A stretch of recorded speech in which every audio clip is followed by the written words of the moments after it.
Technology is amazing. As the summer is well and truly in force, you are speaking to four of the smoothest boys around, and that is all thanks to our number one sponsor, Nutcare.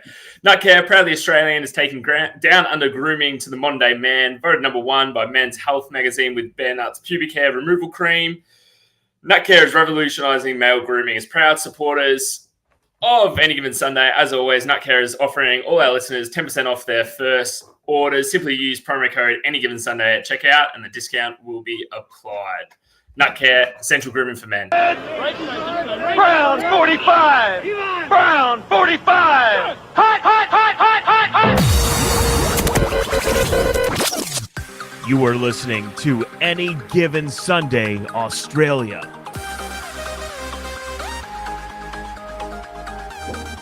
Yes, hello and welcome to the Any Given Sunday Australia podcast, the number one podcast in possibly 4 households today. I'm not 100% sure. The Gridiron Australia head office, one studio, ABC head office, in fact, it's a little bit of a giveaway, NFL Australia head office, worldwide, we're really trending everywhere.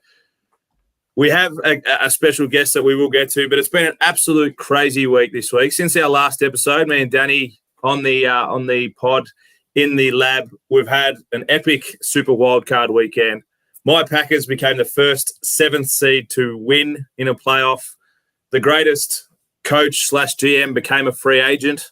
Mike Tomlin walked out on a press conference, which was amazing to watch. The strong NFC East is now completely wiped out of the playoffs, which possibly has led to one of the greatest centers of all time. Possibly, he hasn't 100%, but he might be retired. So joining me, as always, maybe back to the ever-reliable after a little trip away, down in his basement, wherever that may be, at Tim Carty, AGSAU. TC, how are you, mate?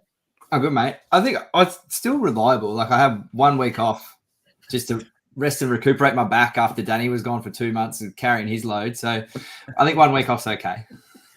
The shoulders are a bit sore? Yeah, just doing a bit of heavy lifting. So I just needed 1 week off. 2 big weeks of football left. So I needed just to get myself back centered, get ready, and then, load up for these next couple of big weeks. You've already mentioned it in his little basement, which is actually a bedroom at Danny Webb, AGSAU. How are you, mate?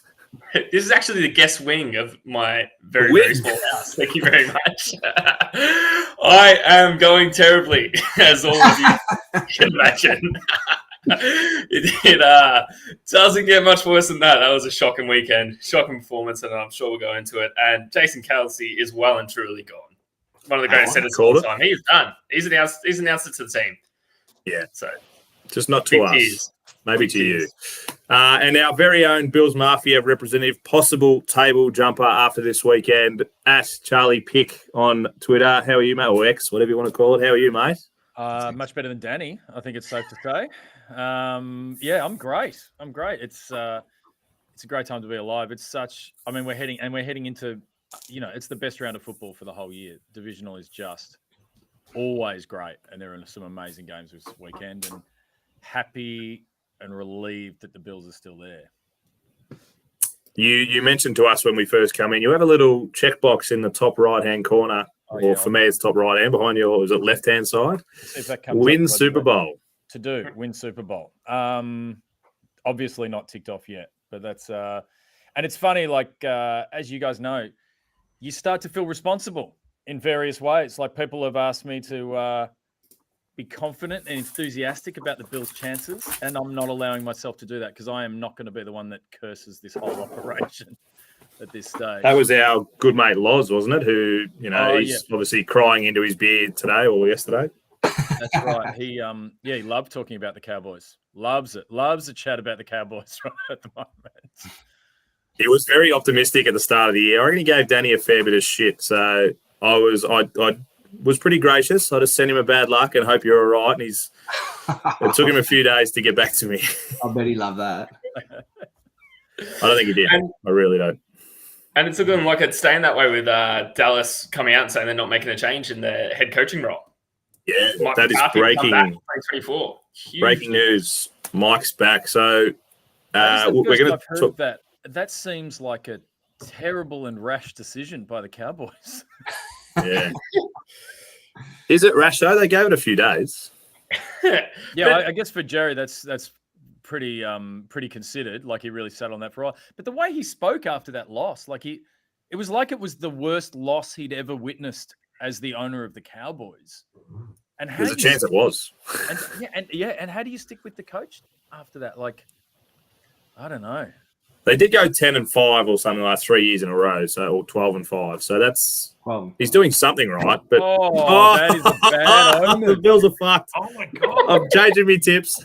Oh no, They're fucked. Oh, terrible. Well, there we go. Oh no, that's not a great endorsement for. Is it Hang 'em Ups or whatever they're called? Yeah, that's definitely not a sponsor of the pod right there. No. But you know what, Charlie? One thing to ease your superstitions. Have you heard the story about the Bills Mafia getting it done and jumping into essentially the hole in the ground where the new stadium's going to be? Yeah, the new stadium. It's called the Pit. Yeah, amongst the mafia. Yeah. And the Pit demands human sacrifice to keep the unbeaten run going. It was the start of the run, wasn't it? And it was funny. I woke up this morning, obviously did that immediate. That's the great thing about living in Australia is Twitter is full of news stories in the NFL. Every time you wake up in the morning, it's all happened overnight. And this morning it was photos of there were ambulance and police there because someone was swimming naked in the water at the bottom of the pit. Oh my god! Legit, got to be one of the craziest fan bases, without fail. Yeah, and you saw it. I remember last year when they played Miami I think it was wild card last year. They played Miami, or maybe divisional. No, it was wild card, and they had to be cautioned to not throw snowballs at Tyreek Hill on the field because the Bills were going to be penalized 3 points if they continued. I remember that. Yeah. And so we were so mature this year. We were just throwing snow up in the air whenever we scored a touchdown. That was quite nice. But yeah, it's a crazy bunch of people. It's absolutely crazy and starved for a Super Bowl win. Not quite as much as Detroit, but still, as a unit, the Mafia will do whatever it takes to get it, even if it means swimming in the pit. The Mafia's come a long way from throwing blue rubber penises at Tom Brady to snow in the air. That's right. Well, they've got a name. Is that gentrification? I don't know. I don't understand it, but that's growing up, definitely. The Bildo, is that what you're talking about? Bildo, say the name right. Well, it's a family show. We don't want to.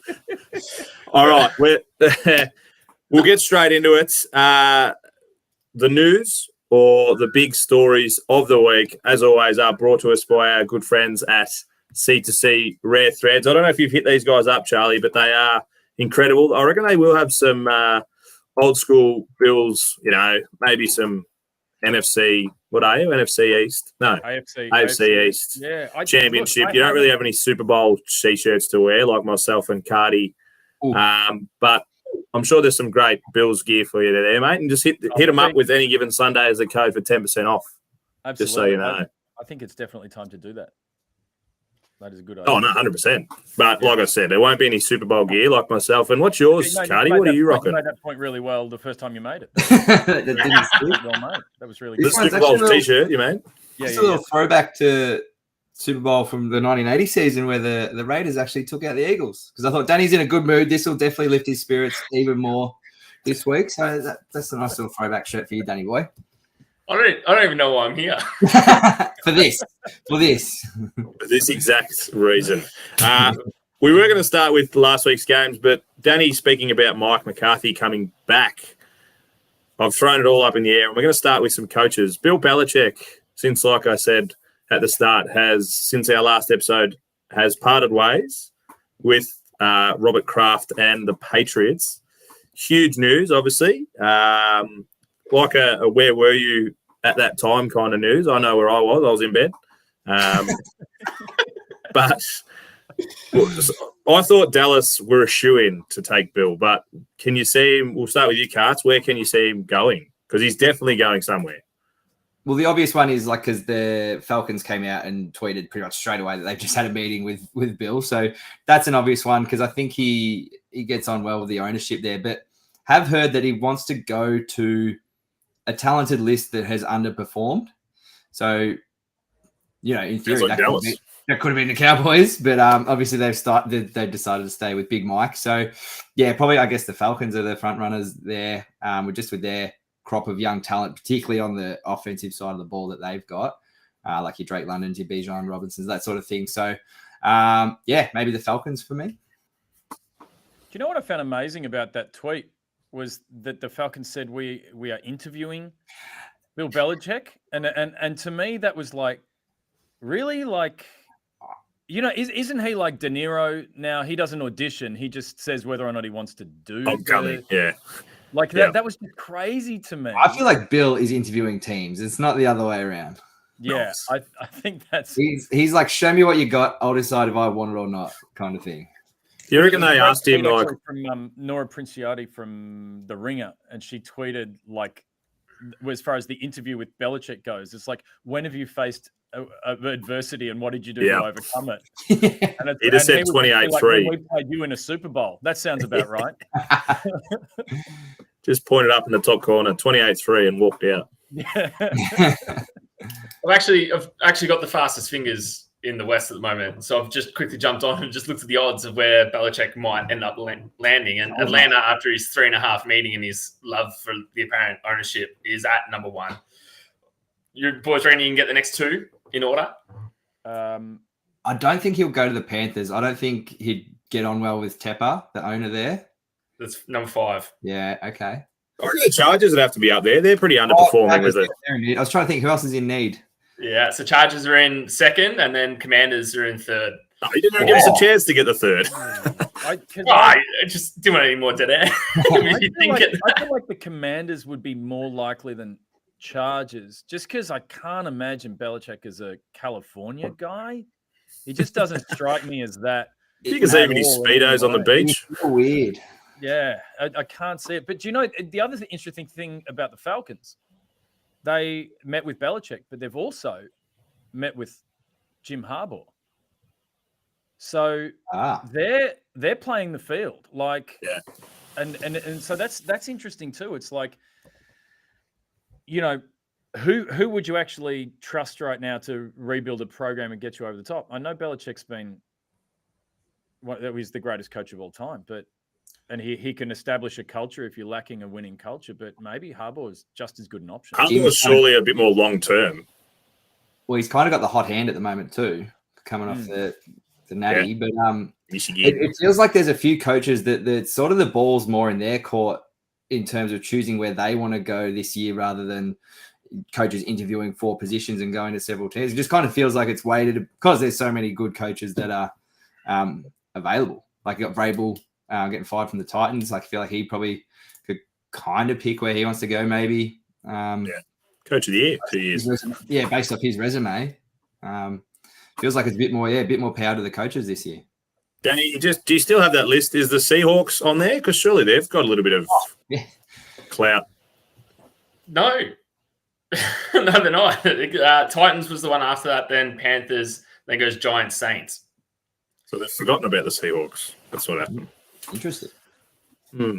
I do think I have heard from my little whispers that the Chargers are heavy in Michigan's back pocket, and that kind of seems like it'll be, if he does go Harbaugh, it'll be straight to the Chargers.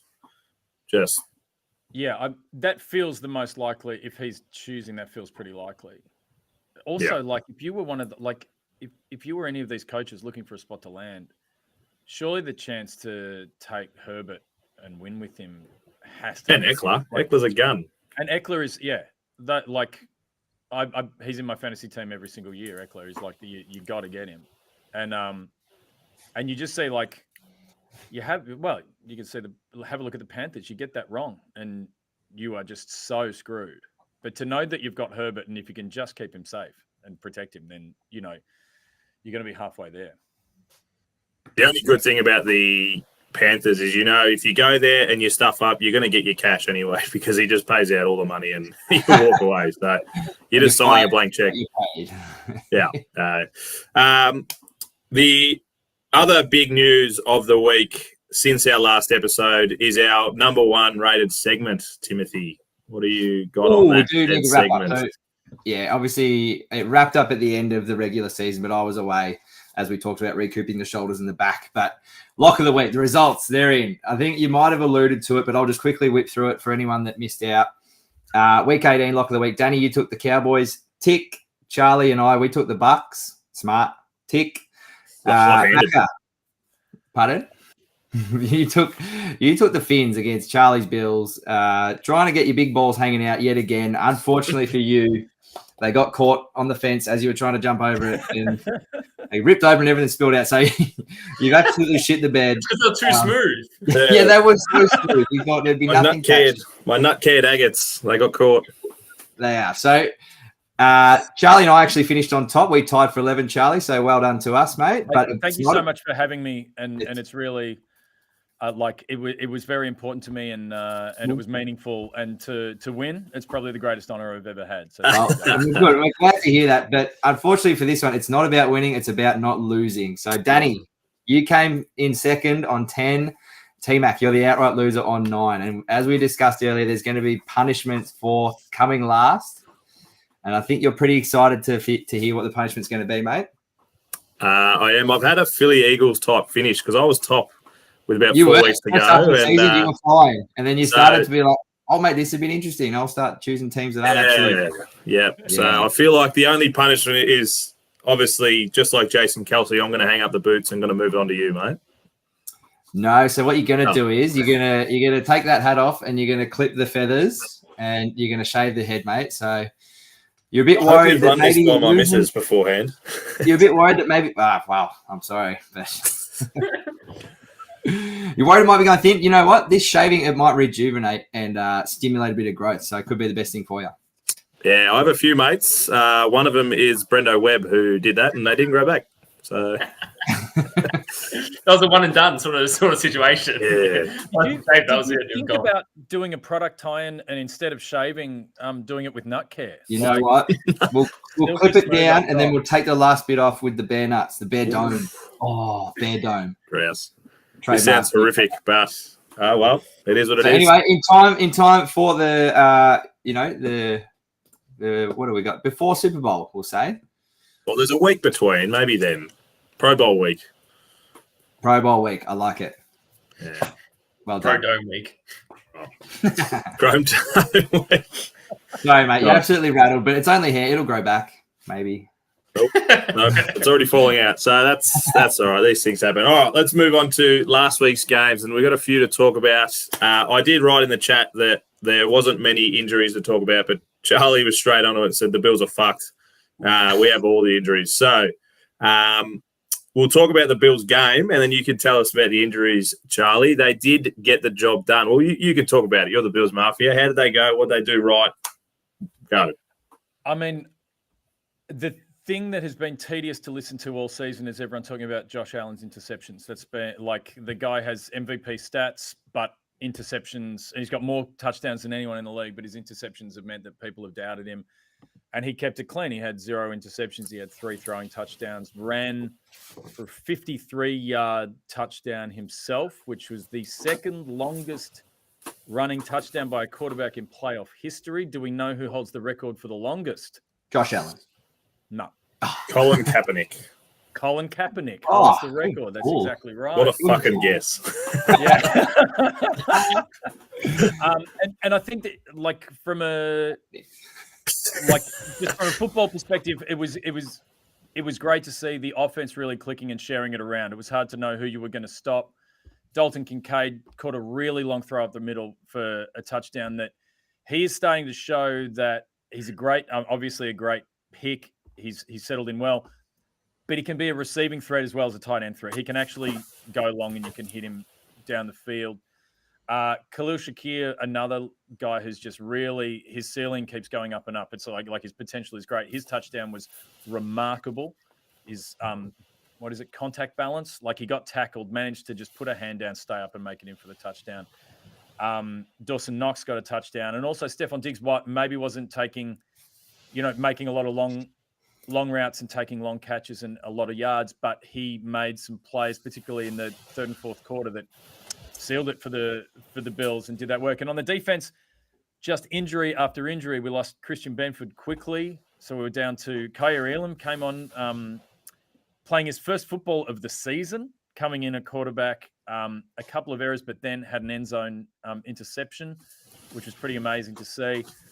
And then Terrell Bernard, who's been one of the standout performers at linebacker this year, he went down.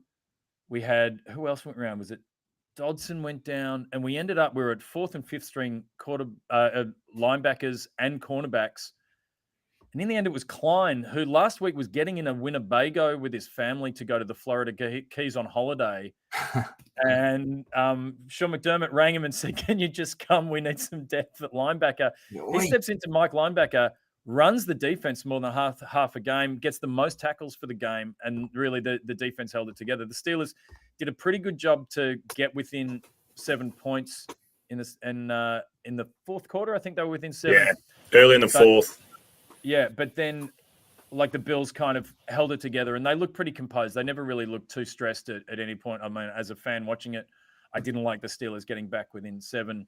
But I think what was good from a Bills point of view and what's promising is the passing game was sound, the running game was good, and we were up 21-0 at one point. And I think if you have a look at a lot of the games in this whole wild card round, and it's important in the playoffs, if you can get a lead, you can play. It gives you so many more options at winning games. And when you're up against good opposition, chasing from that far behind is very, very hard. So as Bills Mafia fan, very satisfying game. Very satisfying, except for all of the injuries coming out of it. And I've got like in my search bar, the moment I put in B into the address bar at the top, it always just comes up Bills injury report. It's the first thing I check all the time. And there's a lot of people injured. Benford with his knee, Bernard with an ankle, Gabe Davis with a knee. He didn't play, of course. Dodson's shoulder. Taron Johnson has a concussion. He's in concussion protocol. We lost a kicker to a hamstring. I think we've signed Hawk to come in, which I think meant Lenny Fournette lost his spot on the roster because we had to sign someone new. Oh, playoff Lenny. No way. Playoff Lenny. Taylor Rapp's calf. He is still not back at training, and Balen Spector's back. So that's like a lot. That's a lot of people missing on defense. The good news, except for Gabe Davis, no one's injured on offense. That's really great. That's great news.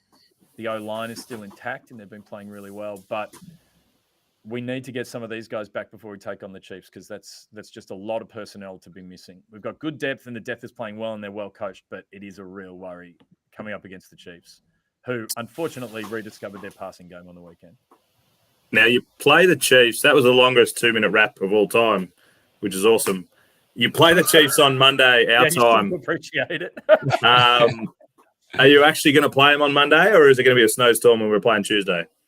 Well, that's what we like to do. A snow delay is good. I mean, a snow delay, if it means that we can get, like, if it gets Terrell Bernard back on the field, would be good. But I don't think this will be delayed. It doesn't look like this. It's a big enough storm that it's dangerous to get to the ground. So we will be playing them then. So we're on a shorter week than the Chiefs. I'm not like lowering expectations or anything. You're playing like at home. But it is, and it's the first time the Chiefs. Like, it's the first time Patrick Mahomes has played an away playoff match ever. Yeah, besides the Super Bowl. It doesn't count. It's not. You're 100% right. That's not a real away game at all. Like, I think when they played the Bucs in Tampa Bay, it was still like it was COVID year, and there wasn't even a full stadium. He was hearing everything fine. But I think it'll be a challenge. But like, it's Patrick Mahomes. He's I don't think crowd noise is a thing that interferes with his game too much. That said, their offense has been up and down throughout the season. So any advantage we can get with their offense, I think we'll take. I think if you get stuck into him and crack his helmet, he seemed to be pretty flustered after that. So I'd be diving straight in at that helmet, and you'll be cherry roll. How much do you think the temperature had to do with that helmet absolutely lacking flex? Like, it felt like it was. It was Didn't very look like brutal. that hard of a hit. Cold. Yeah. But it's it'll be interesting to see. I mean, I'm relieved that Kelsey is still. Well, we're going to get to the Chiefs game, but we will. We'll have a quick talk about the Chiefs game. Yeah, but yeah, I think the Bills. Obviously, people have talked a lot about just their story at 6-6. They were written off, and no one thought that they were going to make it. And maybe it isn't just narrative. The fact that they've been, they've had to win every game since then. They've been in a must-win mindset the whole time, and I think they're enjoying it. I think they're enjoying the pressure, and I think last year I felt like they had all this performance pressure because everyone expected them to win the Super Bowl, whereas now they seem to really just be enjoying playing and enjoying winning football games at the moment. Yeah, that is handy, especially when you're on a winning streak heading into those kind of games. I think the NFL has cottoned onto something here accidentally because of your Bills. I love the 2-2-2, 2 games a day over a 3-day weekend. I thought that was absolutely crisp. Yeah, it seems in hindsight it's remarkable that wasn't the case all along. Like, it just seems exactly the way it should be done. And we'll move straight on to, not to cut you off, Charlie, but No. You have been going for 27 minutes. We'll give Danny enough time to talk about his. I don't know if he wants to talk as long, but the second game on the Monday was the Eagles. Danny, do you want to talk about his one? So I spoke about this a little bit off air, but just to reiterate, the Eagles lost this game about 8 weeks ago when the demise actually started. Like, you can't finish starting 10-1, then going 1-6.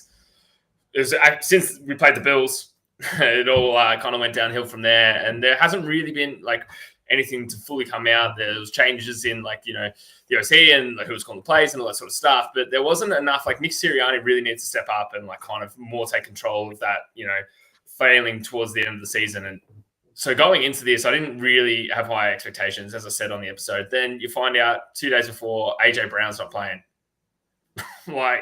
He is Hurts' number one weapon. Yes, him and Smith work great together, but you take AJ Brown out there, you've got a massive hole. So then I was like, all right, cool. Julio Jones, he can step up. He's played in some big games before. This is going to be great. Bang, concussion, gone. I was like, and he was playing well. So after that, we just really didn't have much. There was the Eagles just had no momentum. The defense, they couldn't tackle anyone. The secondary just had so many holes in it. And Baker Mayfield just picked him apart. Just absolutely picked him apart. And I was watching with the group of the lads, and they were like, this game is terrible to watch. Watching Philly right now is absolutely terrible. And you could just see Baker Mayfield was just going through his motions, just be like, nah, option 1's not there. Bang, 2, 3, or 4 was there. And he just decided which one was the best option for him and just went forward with that. So it was a 32-9 loss in the end. I probably don't really have much more to say to that. Tampa Bay going to go on and face the Lions, which I think will be a better matchup. And it almost looks like Baker Mayfield potentially might have pushed for a contract extension after the way that he played in that game and the way that he's carried Tampa Bay. So, to finish this season, he's done quite well to, for the team that they've got to push them to where they are. I got a question about your Eagles, right? And I remember Sirianni early in the season when they were winning close games. And I remember Sirianni saying, this is a team that just believes they can win. When it gets hard, they just all have self-belief that they can win. What happened to that self-belief? What exactly was it? Because do you know what it felt like? It actually felt like a team who had a great run last year and started 10-1 and actually hadn't had to struggle, hadn't had to work for it, earn it, and overcome anything. And when it got hard, it felt like the coaching wasn't there to make them dig deep and do it. And all of this, they love tough situations and they always believe that they can win. It's like they hadn't actually been in any tough situations. Yeah, and it shows in history, the amount of teams that have lost the Super Bowl then go on the next following season, don't even make the playoffs. And the only reason they did make the playoffs was that incredibly lucky, and it was lucky, there wasn't skill. It was an incredibly lucky 10-1 run that they had at the start. And that run was, the whole time I was saying that the team doesn't have an identity. They didn't know who they were. Yeah. You've just gone to the Super Bowl and honestly, you were somewhat robbed of it at the end. That was your biggest missed opportunity, a few unfortunate plays, and you were walking over the Super Bowl win. So you went from that to then just having lucky wins. And then you were right, though. We're facing adversity, but not really. There were a lot of things just falling in their favor. Then the coaching wasn't there. And if you're missing that many tackles, which they were, the defense, towards this end of the season, especially in this game against Tampa, you're not practicing the fundamentals anymore at practice. You can't be missing tackle. Every single tackle they missed. Every single Tampa Bay player was shrugging someone off, and it wasn't until the second or third hit that they're actually going down. Mm-hmm. If you're doing that, what you're doing at practice isn't enough. And I think a lot of the players were banged up, and were playing second and third players in certain positions, and it all, I reckon, has to come down to the mentality that was there, and there wasn't any. There wasn't coming down from the coaching. Jalen Hurts has come out and said he needs to be better. He needs to be a better leader, and all starts with him. But it seemed like there was a lot going on in that locker room. The same way everyone was talking about the Bills earlier in the season, being like, this locker room, there's toxicity in the locker room. I think there's absolute toxicity going on in the Eagles locker room right now. And you could tell that by the way it was absolutely blasting Hurts on the sideline. Yeah. And then earlier on in the season, AJ Brown was doing the same thing. Like, no, we're mates, we're just competitors, we're doing it because of this. But no, I reckon there's something way more underlying. And the Eagles have a lot to fix. Because as soon as Tampa were like, let's blitz, this is it. And then Hurts will just crumble. He was just crumbling under pressure as soon as that blitz came. And the blitz came every single time. They couldn't run against him. And like Phillies, all of last year, their run game actually got them to the Super Bowl. So yeah, it was surprising that it seemed like they'd forgotten that Hurts can run. Like they'd forgotten to do a design run. I mean, you guys beat us with a Hurts design run in overtime, and it's like, where did that go? Yeah, it almost seems like I reckon Hurts is carrying a lot more injuries. Like he hurt his knee well and truly early in the season, and I think he's just been carried it the whole way through. I wouldn't be surprised if we find out in the next couple of days that he's going in for some form of surgery. Yeah. Like you said, ever since that 10-1 start, and every week you were saying they're scrappy wins. I think the only blowout win was, funnily enough, against Tampa Bay early in the year.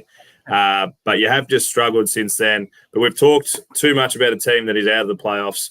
But you've done it nicely. The Bucks are in red-hot form, and they're going up to face a Lions team. Carts, your throat is fresh as sitting there. So we'll get you to talk about how big of a win this is for the Lions, getting a 24-23 win over the Rams to move or win their first playoff game in 30 years, and now hosting a divisional round game against the Bucks. Yeah, back-to-back home games in the playoffs, huge for the Lions. And we've talked about it a few times, but MCDC has been the shot in the arm that the Lions needed. And like a lot of people took the piss out of him early on about his mannerisms and how he went in his press conferences and stuff like that.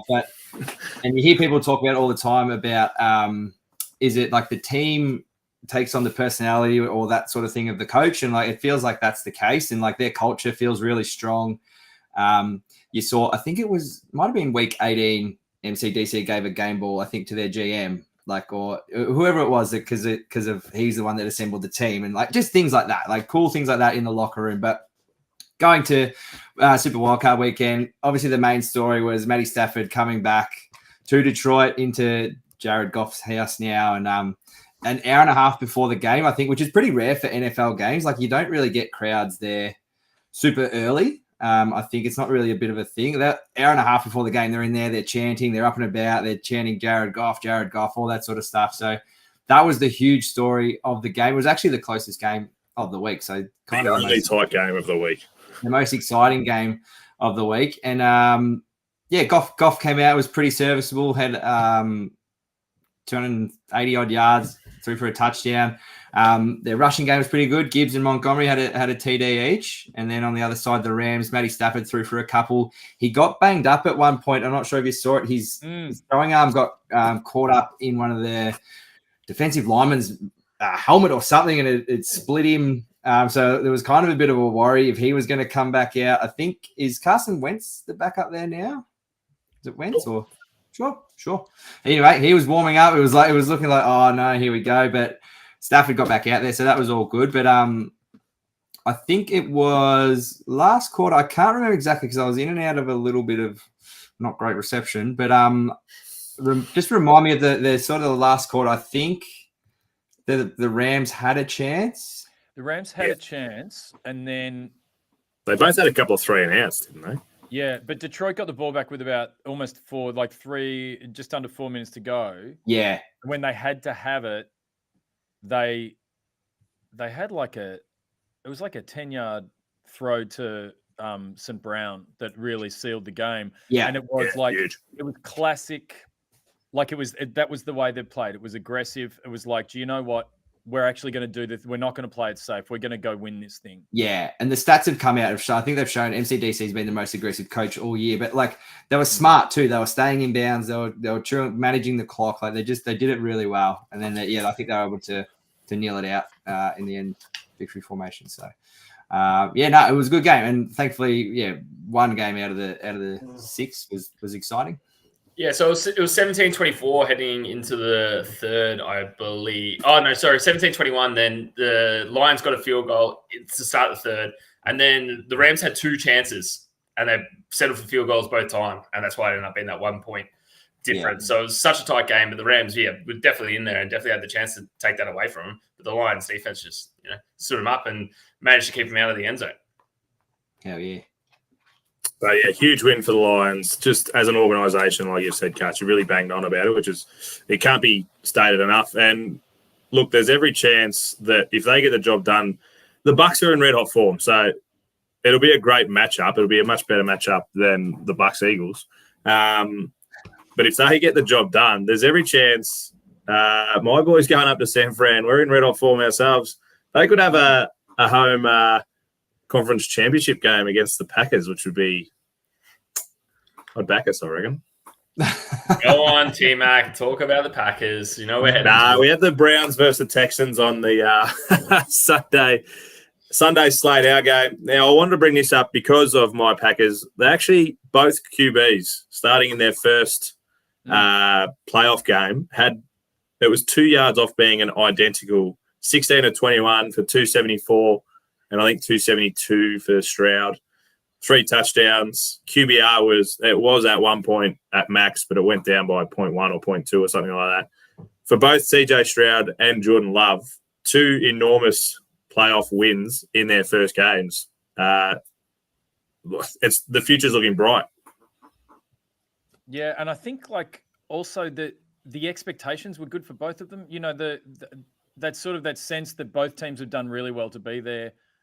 Felt like they were playing with house money. The pressure was off, and they actually just both played a confident game, not like they were overwhelmed by the pressure of the moment. And I like lumping these both in together so we don't have to talk about Green Bay too much. But good. But Stroud, but over on the AFC side, the Texans, they were a well-coached team, and they're young.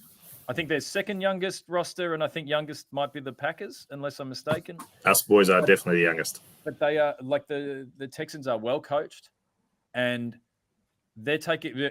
Everyone's scared of the Ravens because of the way they knocked everyone off during the year. But at the same time, if the Ravens are rusty and the Texans come in red hot form, like you say, it could be pretty interesting come conference championship time the week after. Well, I heard a good quote about these young teams. You don't know what you don't know, so they're kind of playing fearless, which is awesome. When you're playing free and fearless football, it's exciting. A lot can happen, and I really like that quote. You don't know what you don't know. And it was really good to see Green Bay, beat up on Dallas as much as I don't want to talk about the Packers either, but just the performance that they did have. They went into Dallas where Dallas over the past 2 seasons, 16-0 at home. So I think it was 8-0 this season, and running from last season was also 8-0. And they went in as an away team. Mind you, they were 9-1 against Dallas in the past 10 games, whatever it was. But they went in 10-1 now, baby, and got it done, which is it was a phenomenal performance. But the Dak's interceptions, not looking good. It's funny. Getting back to the "you don't know what you don't know" comment, Dak is the inverse of that. Dak is haunted by ghosts. He knows what he knows. Where it's just he knows too much. He knows. I don't want to talk about the Packers too much. We had a great defensive plan, and I won't bang on about it. We played an exceptional game on all 3 phases, really. Defense, we had a plan, and we executed it. And I don't think they were expecting. Our defense has been shit all year, realistically. We've given up, it was something like 28 points a game or something like that we were averaging. And we did give up 32 in the end, but I reckon the last 3 touchdowns were pretty junk time kind of. We'll just waste the clock as much as we can and bring it down. So we were up 42-16 or something like that, and I was, singing to the rafters. It was great. I did love the fact that we come out, we won the toss, and we said, you know what? We didn't say it, but we're going to take the ball. We're going to score because we know that the Cowboys are front runners. If we can get in front and just keep them at bay, and is exactly what we did. We had 2 interceptions. Set the tone. I thought that was an awesome call by the floor. Huge. And right before halftime. They had the ball. It was a minute ago or something like that. They were charging down. They were looking good to score. Getting the ball back in the second half, gets a pick six. Like, it just changed the game. We're up 20 instead of being 21-7 or 21-10 or whatever it was going to be. It ended up being 27-0, and it just like we couldn't have played a better first half, which led to just a lot easier second half, which was made my life a lot easier. I did have some stats that Danny's just kind of mentioned. They were 16-0 at home in the last 2 years, but they were the only team that lost away. The only home team that lost this week. Yeah. And we're now 10-1 in the last 11 games against them. But the Packers have actually won more playoff games in AT&T Stadium than the Cowboys have, which we've won 5. They've only won 4. That's pretty good. That is a beautiful stat. Yeah, I love that shit. So, yeah, great win. And I think you make a great point. We're playing with house money, and so are the Texans. We're not expected. And I think it rolls into this week, which makes it even more interesting. They're playing the number 1 Ravens. We're playing the number 1 Niners. No one, I can't wait to see what the money is. No one's expecting us to win. But I reckon that plays in both of our teams' favours. Yeah. Because we just go in there.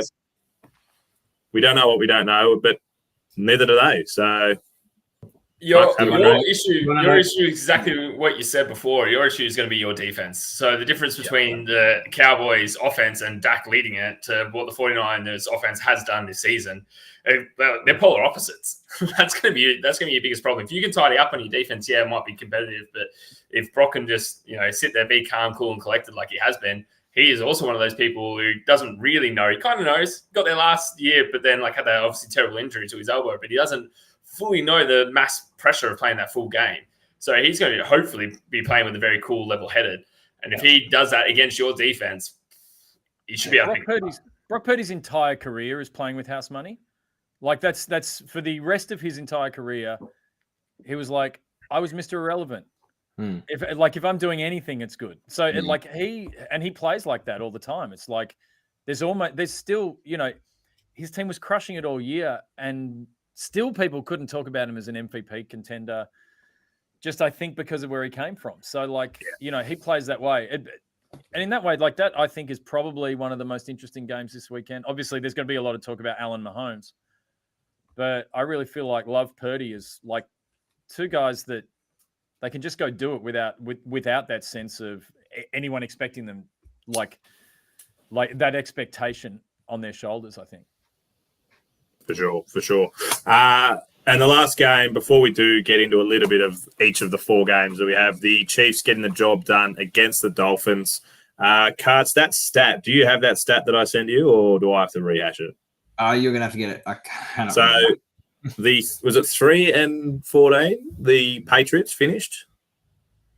Yep, 3-14 they finished. This goes to what Danny said all season. 3-14, and they had more wins against above 500 teams than the Dolphins did. And they finished, 12-5 or something? So, Danny, they just did not beat anyone when they needed to, and it showed this week. Yeah, and I've been saying that right from the very get-go. Yeah, so they finished 11-6, Miami. But I was saying that from the start. They can't beat a 500 team. Tua can't play in the cold. It was just like this game was destined for the Chiefs just to take away. And the Chiefs have not been playing their normal standard of football, especially towards the second half of the season. But then Mahomes, as Charlie alluded to before, found his passing game again. Found Rasheed Rice 8 times for 130 yards and a touchdown. He was just picking them apart, and the Dolphins just didn't have an answer pretty much the whole game.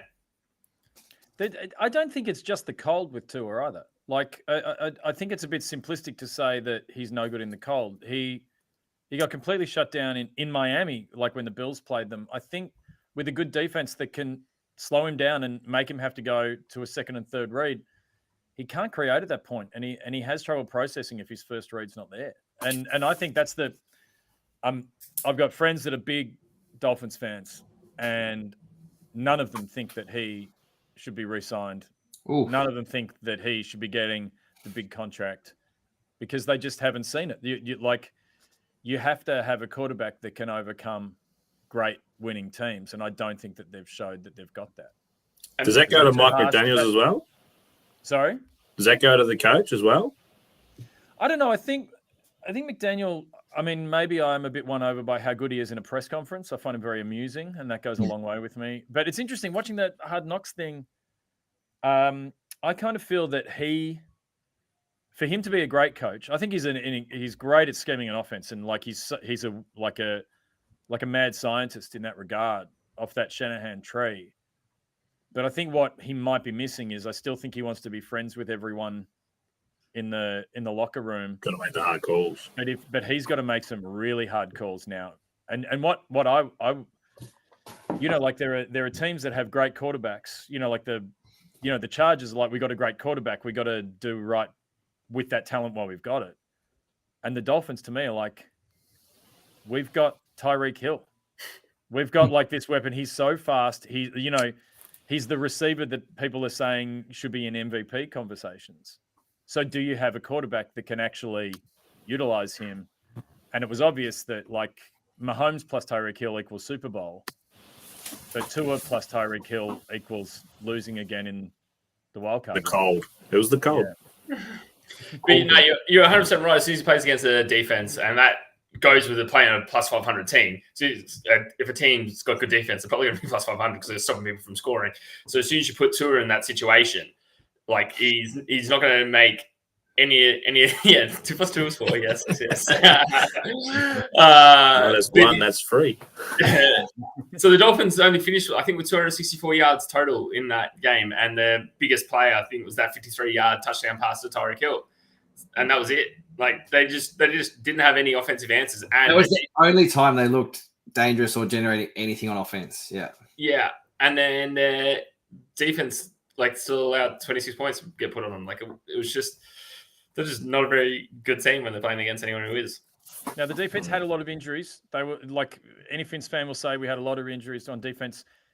Everyone had a lot of injuries on defense this round. Everyone's got lots of injuries. And you don't make it this far without them.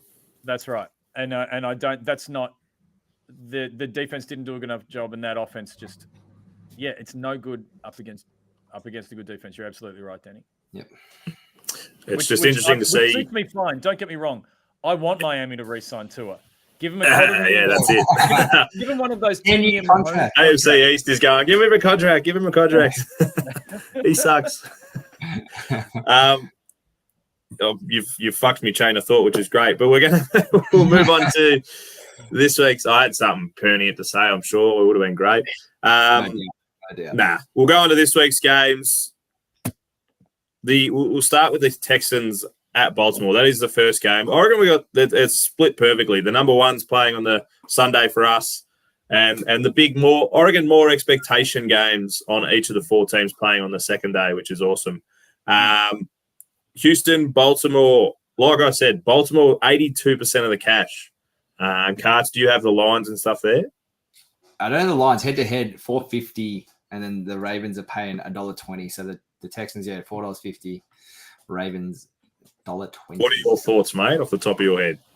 Ravens. Like, it's been an awesome run for CJ and D'Amico and the rest of the Texans, but the Ravens have just proved like they are a team. They're going to be fresh off the week. We always talk about rest versus rust, all that sort of stuff. They're going to be fresh, chomping at the bit. Lamar's going to come, and he's going to absolutely ball out. Yeah, it's 9.5 of the line. Yeah, he's the MVP favorite, isn't he, at this point? They did so well throughout the season. I completely agree with you, Carts. They're a sort of team that having that week off is actually probably going to do them more good than harm. Like if it is one of those younger teams like the Packers or the Texans, them playing through is going to be the best thing for them, giving them that momentum. Yeah. With the Ravens and with Lamar, giving that week off, let's dial in. Let's do some good things in practice. Let's keep going through the motions. Keep everything fresh. It's going to be the best thing for him. But 9.5 big line. Big line. One bit of good news for the Ravens is Andrews is back at tight end, and like that they haven't struggled without him, but he was always and always has been one of Lamar's favorite targets. And so adding that, it's just another part of that hill to climb for the. That is his safety blanket, and it has been for years. So that is huge. But 9.5 at the line, Charlie. What are you picking? Over, I reckon. Like, no, I don't. This is why I don't gamble. This is why I genuinely don't gamble. Actually, do you know what? I think it will be closer, and I actually think rust will be a thing in the first half. I think Ravens will get there, but I think Texans come in with momentum, and Texans Ravens to are cover. going to have to earn it. Interesting. Nice. The next time we know Carter's got to run because he's got an absolute mile to get to work. Danny, quick, go. Oh no! So I absolutely want to see like CJ Stroud and then the Texans take it to Baltimore, and like you just want to see him continue on the form that he was, because that like the game previously in the wildcard game was so good. It was so good to watch him, and I want to, as a rookie, I just want to see him do even more. Yeah. I cannot wait to have CJ Stroud in Buffalo for the conference round. That'll be great. We're just going to take what you just said, Danny, but maybe the rookie, he's still a rookie, but we're going to take exactly what you just said. We're going to put Jordan Love's name in there. We want to see him continue his form against the Niners. Like I said, the same thing, 79% of the money is with San Fran. I imagine it's a similar line. That we have nothing to lose here going in, but I reckon we'll be sneakily confident. Yeah, the line and the betting is exactly the same. 9.5 points to San Fran, and then $1.20 as opposed to $4.50 for your Packers. I think your receiver core is really young, exciting. A lot of talk about not going into the season with a wide receiver one, so it's sort of you can spread the load and you don't know where the ball's going on different targets. But that San Fran defense is a wagon, and I think they're going to teach your young boys a little bit of a lesson this week. And you'll go in confident, you'll be full of beans, but 49ers are going to steamroll you. Sorry, mate. And the 49ers love playing at home. So. Oh, yeah. Charlie, what do you reckon? Give me something. I agree. I think everyone has a plan until Bosa punches him in the mouth. But I think it'll be a really good game, and I think the Packers out of everyone in the NFC can really give the Niners a run. But I just don't. I don't think that I see enough flaws in the Niners. Yeah, fair enough. We don't like the only thing I'm playing on is we don't know what we don't know, and they haven't played us this year, so you never know. They did have a 3-game span where they sucked as well, so hopefully we've watched plenty of vision and see what happened there. Tampa Bay at Detroit. I'm a little bit Detroit's at home, 63% of the money. I'd imagine this line is a hell of a lot closer though. Well, 6.5 still, but that's obviously to the Detroit home field advantage, I guess, and $1.36 head to head as opposed to $3.30 for the Bucks. But they play in a dome, don't they? Because wasn't there that funny question to Ford Field is a dome, yeah. Todd Bowles, the coach of the Bucks, yeah, talking about how are you going to acclimate to the weather up in Detroit, and he's like, we're playing inside, we're playing a dome, so I don't give a shit. I think just the Detroit, like we saw it this week, Super Wildcard Divisional round, it's going to be like next level, the crowd, the noise, the hype, all that sort of stuff. The Bucks have, again, another team that probably overperformed, done well. The Lions we kind of expected to make playoffs. I think they're going to win this. They're going to get to the conference championship round. I think this will be a bit closer. I think the Bucks will maybe cover. So I would take the Bucks at the line, but Detroit to win. Yeah, it's been 26, is it? 26, 28 years coming for the Lions to get 30. There you go. To get to this point, so I can't see him stopping. No way. There's too much momentum behind him. Now, yes, Tampa Bay absolutely destroyed the Eagles. Thank you. But I just don't think they're going to match up against these Lions. Not with the way that they played. Charlie? Oh yeah, I agree. Yeah, no, I agree, and I also think it's just a little bit. Tampa Bay have had a great run, but they feel a bit like. You see it in the AFL. Someone whose grand final is actually the preliminary final, and the following week they've almost done too much celebrating at this stage, And Baker that feels like Baker's ceiling anyway. Yeah. Couldn't agree more. Like I hated. Jump back to this game again. I hated watching the way he celebrated every single time he was, and that wasn't just as an Eagles fan. That was just a fan of football. Like to watch the way he was celebrating, I was like, this is why the league hates you. Get around him. One more time, the Bucks played really well against the Eagles. It was great to watch. But I do believe, I have heard that, and it's just whispers around that Baker has done a Ben Cousins and only slept once between these games. So it'll be interesting to see how tired he is when it comes to game time. But I'm the same. I reckon the Lions are up and about, and they will get to their first NFC championship game in a bloody long time. Last one, Chiefs, Bills. Charlie, you just hold tight. We'll leave you to the end. I imagine this one's even closer again. Yeah, 56% of the cash is on the Bills being at home, naturally. Yes. Cards, Bills line. at home, $1.69 head-to-head, $2.25 the Chiefs. The line is only 3 points. So expecting a lot closer game here. Both teams don't mind playing in the cold, so don't worry about that. What was it, the fourth coldest game in NFL? Was it playoff history or just history? Last week, the Chiefs. I think it was NFL history. Yeah, there you go. So they don't mind playing in the cold. They can get it done. But I just feel like it feels different this year. You kind of touched on it a bit earlier. The expectation isn't on the Bills as much this year. It feels like just because you had that bit of a tough run the first half of the season, it doesn't feel like it's Super Bowl or bust. So it's kind of like, not you're doing well to be here because you're the Bills, like you should be here, but it just doesn't feel like that expectation's there, and the players are playing with that load kind of lifted, it feels like. Chiefs aren't exactly the same Chiefs they were last year, so I'm going to take the Bills to move on this week. And I think the way the Bills have played since week 10, they've been the team to beat, and exactly what you're saying, they're playing like now with a massive chip on their shoulder. The fact that they're like, all right, yeah, okay, at the start of the season we didn't have everything together, but now we do.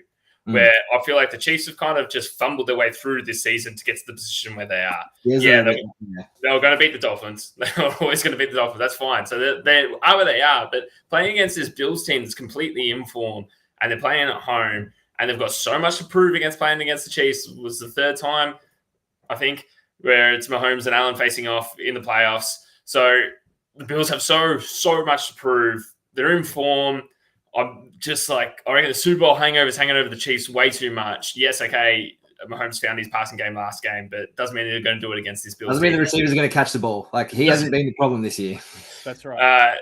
Which is 100% true card. So I'm on the Bills. I reckon they'll win and they'll cover.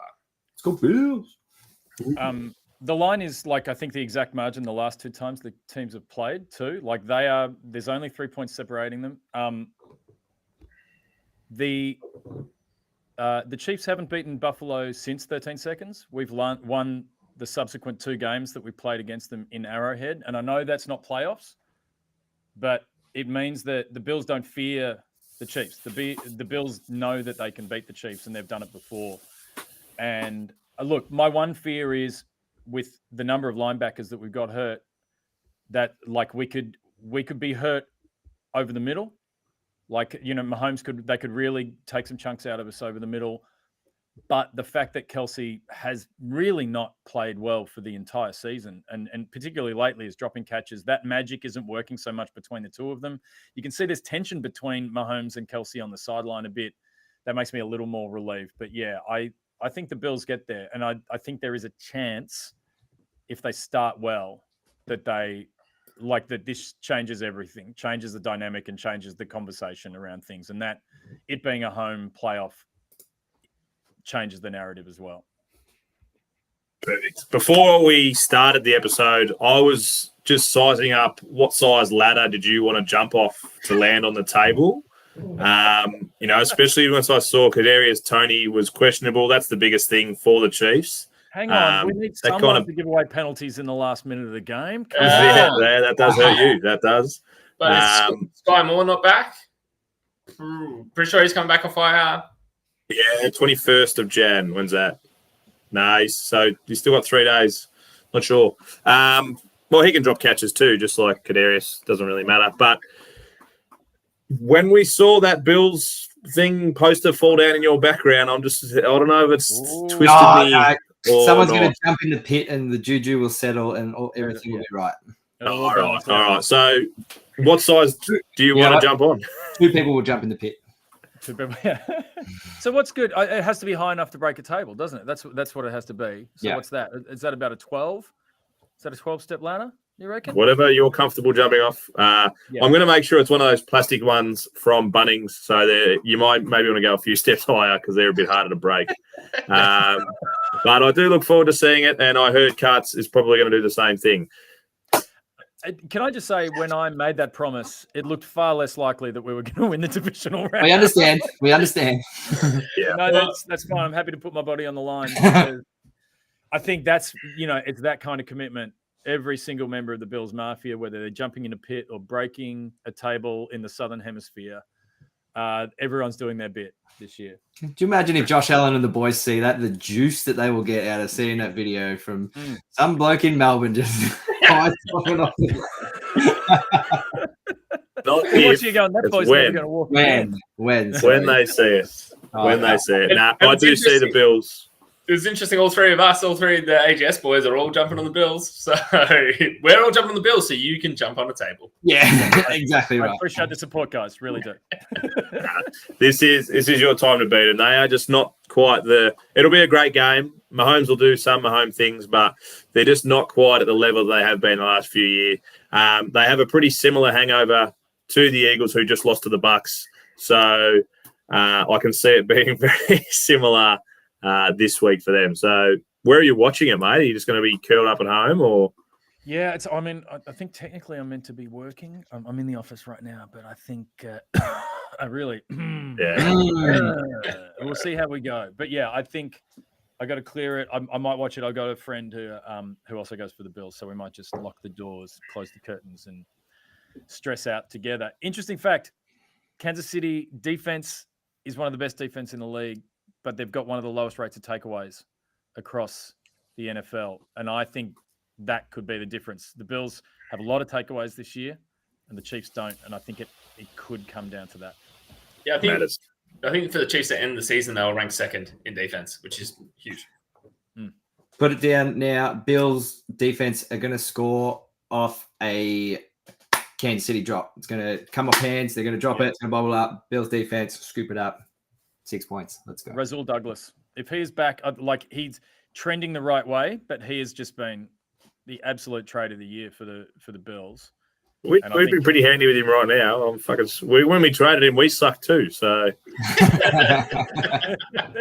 it's been good for both of us. But I'd take him. But yeah, that's it, boys. I do want to point out that I just had my board as well says beat 49ers, and I've just got to tick that off this week. So thanks for coming on, Charlie. We appreciate it. We'll set you up somewhere, maybe in Fed Square. Come down to Melbourne. We'll jump from pretty high and go through some tackles. We'll get together next week.